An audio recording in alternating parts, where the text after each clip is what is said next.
In January 2026, a travel research company released a ranking of the world's most famous tourist attractions. They analyzed 101 destinations: the Eiffel Tower, the Great Wall of China, Machu Picchu, the Taj Mahal, every iconic landmark you've ever dreamed of visiting. And at the very bottom of that list, ranked dead last, was the Hollywood Walk of Fame.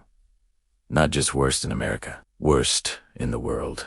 Out of a possible score of 10, the Walk of Fame earned 2.67, lower than the Dead Sea, lower than the Grand Bazaar in Istanbul, lower than the Great Wall of China, lower than every single attraction in the study.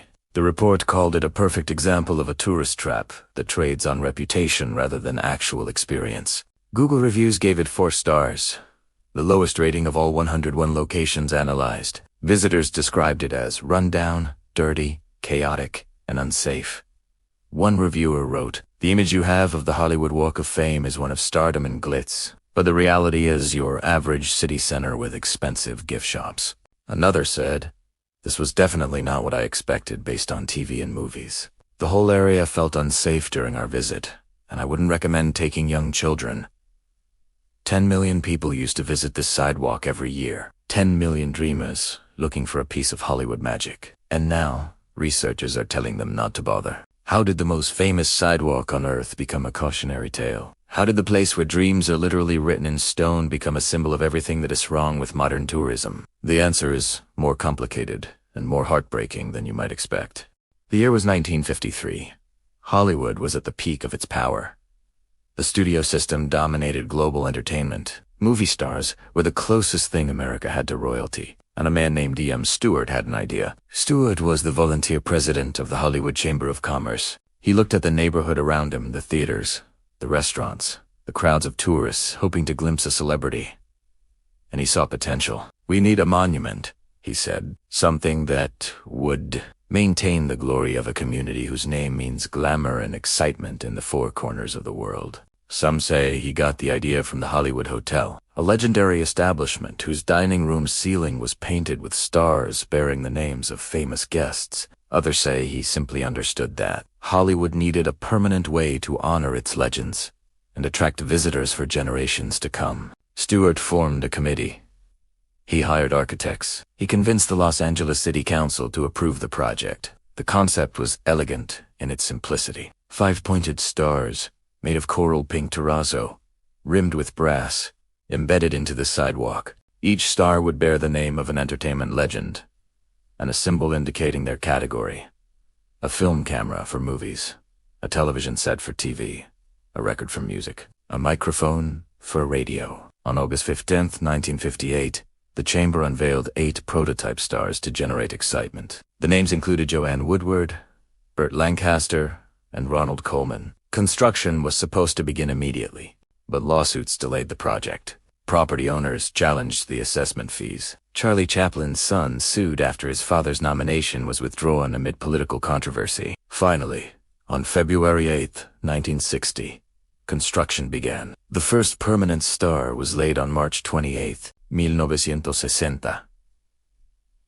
It belonged to Stanley Kramer, the legendary producer and director behind films like High Noon and Guess Who's Coming to Dinner. By the time the walk was dedicated on November 23, 1960, over 1,500 stars had been installed. The Hollywood Walk of Fame was born, and for a moment, a beautiful, shimmering moment. It was everything Stewart had dreamed. In those early years, the Walk of Fame was exactly what its creators intended. Tourists came from around the world to walk the same streets as their heroes. They posed for photographs. They traced the brass letters with their fingers.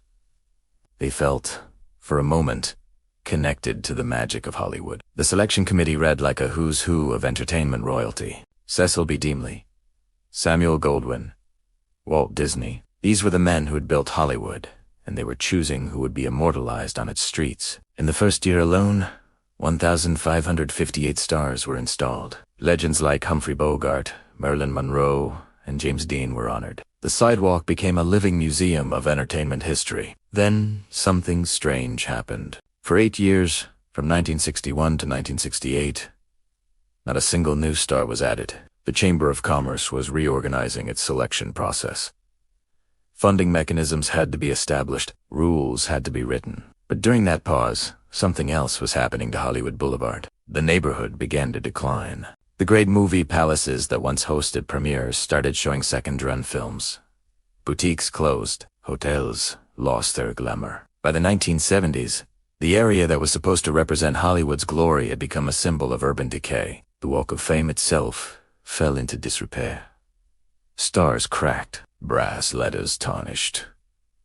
The sidewalk that was meant to honor legends became just another piece of broken pavement in a struggling neighborhood. It wasn't until 1978 that the walk was designated a Los Angeles Historic Cultural Monument, and it took a man named Johnny Grant, a radio and television personality who received his own star in 1980, to truly revive the institution.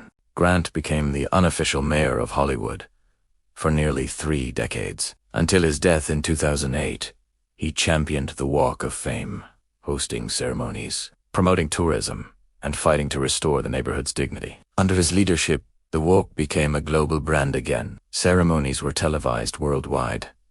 New stars were added regularly. Tourism returned. But the seeds of the walk's future problems were already planted. Here's something most tourists don't know about the Hollywood Walk of Fame. The stars are not awarded based on talent. They're not given to the most deserving artists. They're not even chosen by the public. They're purchased. As of 2025, a star in the Walk of Fame costs $85,000. That fee covers the creation of the star, the installation, the ceremony, and ongoing maintenance. But here's the crucial detail. The money doesn't come from the honoree. It comes from a sponsor, usually a studio, a record label, a network, or a production company with something to promote. When a star ceremony happens, it's almost always timed to coincide with a film release, an album launch, or a television premiere. The ceremony generates free publicity. The photos travel around the world. The sponsor gets their money's worth. This is why some of Hollywood's biggest names don't have stars. George Clooney, Diane Keaton, Leonardo DiCaprio.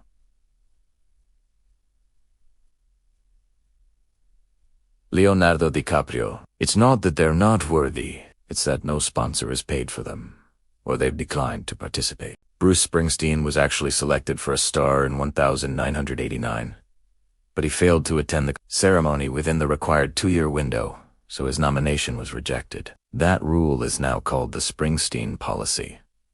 Meanwhile, the walk includes hundreds of radio disc jockeys, local television personalities, and obscure figures from Hollywood's past that most visitors have never heard of. The selection committee receives between 200 and 300 nominations per year.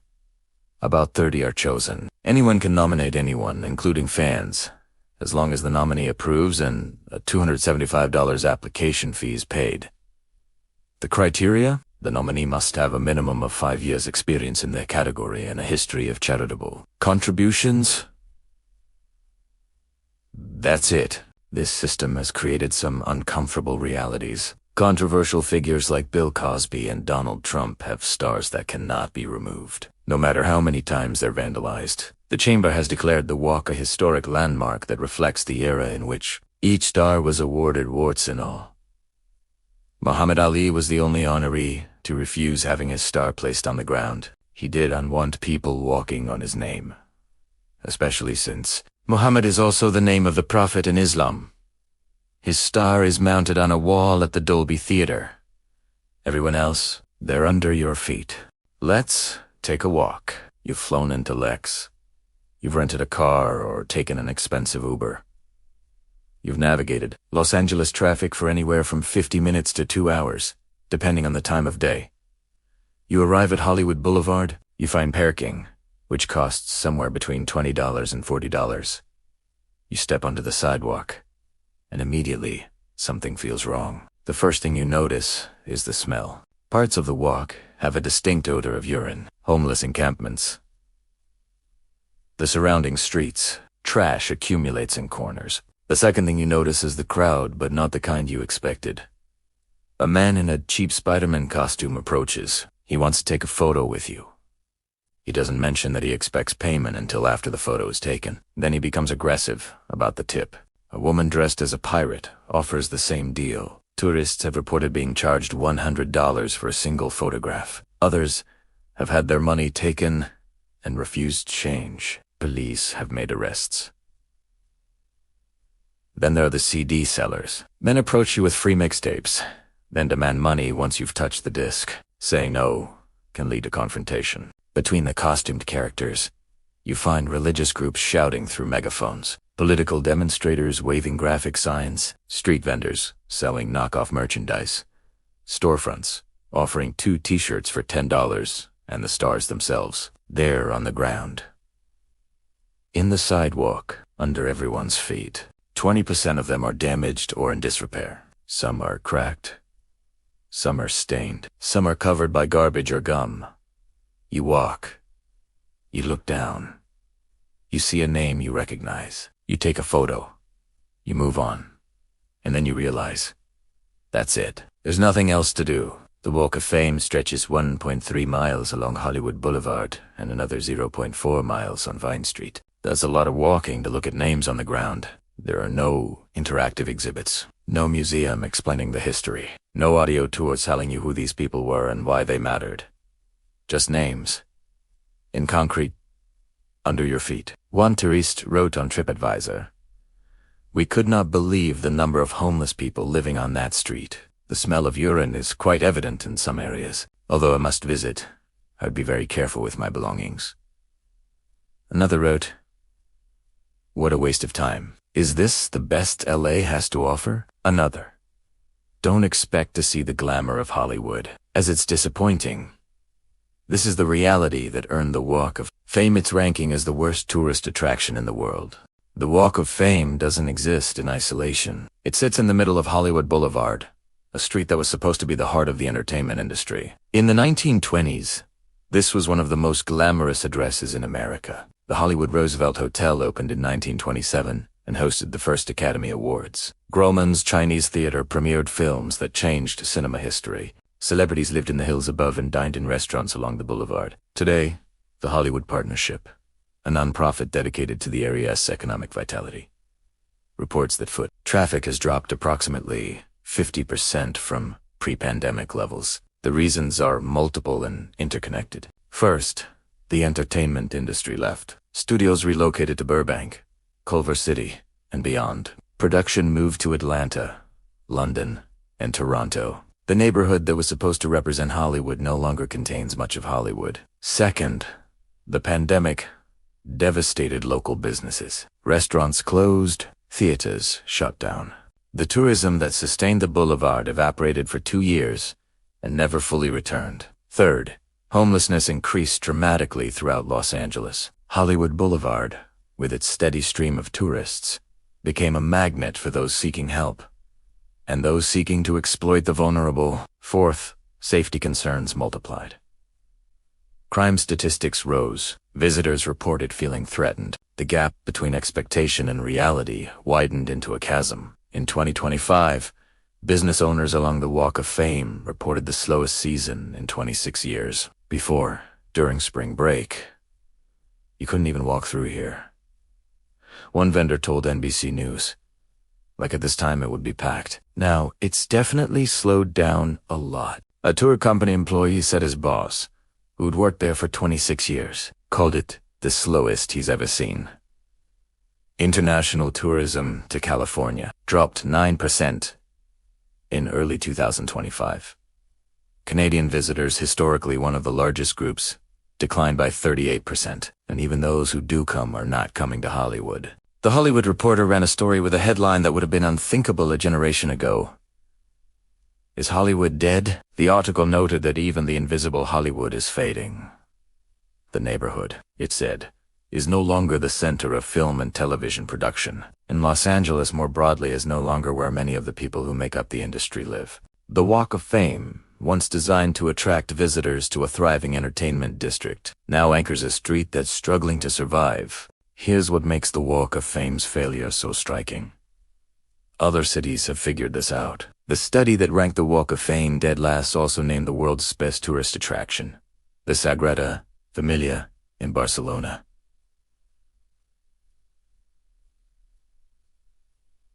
What's the difference? The Sagrada Familia is accessible.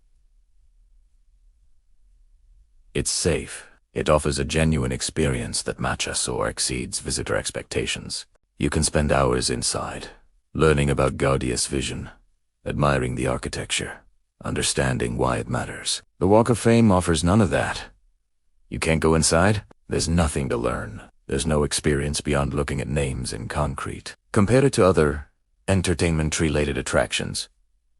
Universal Studios Hollywood offers rides, shows, and immersive experiences. Disneyland creates entire worlds you can explore. The Grammy Museum tells the story of music through interactive exhibits.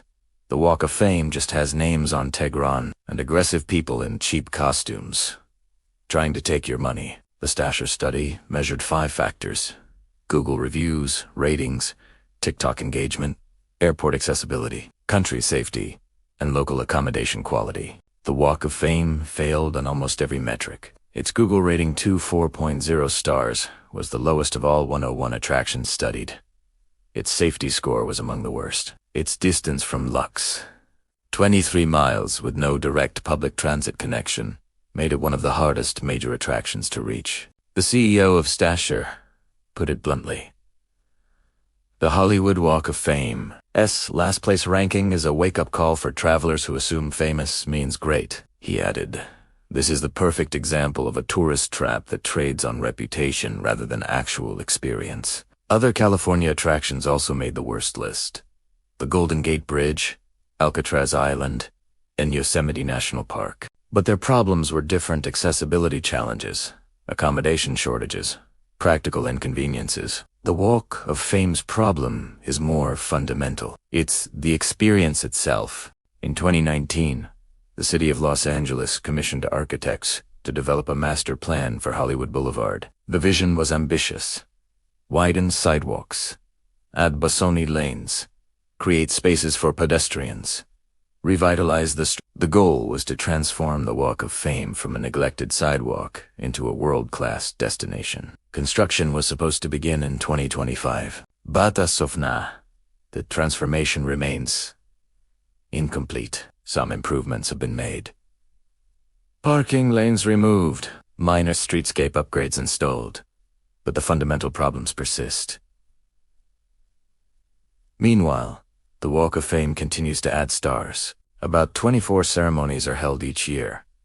Each one generates publicity. Each one collects $85,000 from a sponsor. The Hollywood Chamber of Commerce maintains that the walk is a success. They point to its global recognition, its television coverage, its role in Los Angeles tourism. But the numbers tell a different story. In 2010, the walk attracted an estimated 10 million visitors annually. Today, foot traffic is down 50% from pre-pandemic levels. International tourism to Los Angeles has collapsed. Business owners report their worst seasons in decades. And now, researchers have officially declared it the worst tourist attraction in the world. Some argue that the Walk of Fame simply needs better maintenance, more security, and improved amenities. Fix the broken stars, clean the sidewalks, regulate the street performers. Others argue that the problem is more fundamental. The Walk of Fame was designed for an era when Hollywood meant something specific, when movie stars were gods, and the entertainment industry was concentrated in a single neighborhood.